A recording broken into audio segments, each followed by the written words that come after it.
চোখের সামনে অনেক মেধাবীকে নষ্ট হয়ে যেতে দেখেছি। অনেক মেধাবী বন্ধুদের আড্ডায় পড়ে নিজের স্বপ্নগুলোকে গলা টিপে হত্যা করতে দেখেছি। অনেক মেধাবী জীবন জার্নির শেষ পর্যন্ত মেধার স্বাক্ষর রাখতে ব্যর্থ হয়েছে, এমন চিত্র দেখেছি। এই যে ব্যর্থ হয়ে যাওয়া, নিজের স্বপ্নগুলোকে গলা টিপে হত্যা করা, এই সব কিছুর পেছনে বন্ধু অত্যন্ত গুরুত্বপূর্ণ ভূমিকা রাখতে পারে। একজন বন্ধু চাইলে আরেকজন বন্ধুকে আলোর পথ দেখাতে পারে। একজন বন্ধু চাইলে আরেকজন বন্ধুকে অন্ধকারের প্রত্যেকটি অলিতে গলিতে হাঁটিয়ে শেষ করে দিতে পারে। বন্ধু নির্বাচনে যদি তুমি ভুল করো, তাহলে তোমার জীবনটা শেষ হয়ে যাবে।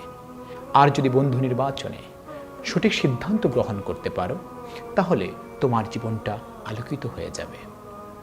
যে সকল বন্ধু তোমাকে বাজে আড্ডার কথা স্মরণ করিয়ে দেয়, যে সকল বন্ধু তোমাকে মাদকের দিকে আহ্বান করে, যে সকল বন্ধু তোমাকে খারাপ রাস্তায় নিয়ে যায়, যে সকল বন্ধু তোমাকে খারাপ সঙ্গ দেয়, তাদেরকে তুমি এড়িয়ে চলো। যে সকল বন্ধুদের আড্ডার মধ্যে মাদক নেই, যে সকল বন্ধুদের আড্ডার মধ্যে বেহায়াপনা নেই, যে সকল বন্ধুরা তোমাকে ভালো কাজ করার জন্য উদ্বুদ্ধ করে, যে সকল বন্ধুদের আড্ডার মধ্যে সমাজ, পরিবার, রাষ্ট্র কল্যাণ নিয়ে আলোচনা হয়, সে সকল বন্ধুদের সাথে সময় ব্যয় করো।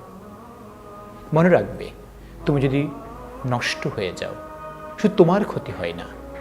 তুমি যদি শেষ হয়ে যাও, এতে তুমি তো শেষ হয়ে গেলে, পরিবারের স্বপ্ন নষ্ট হয়ে গেল, রাষ্ট্র একটি সম্পদকে হারিয়ে ফেল। যদি তুমি নষ্ট হয়ে যাও, এতে শুধু তোমার ক্ষতি হয় না, পরিবার, সমাজ, রাষ্ট্রের অনেক বড় ক্ষতি হয়ে যায়।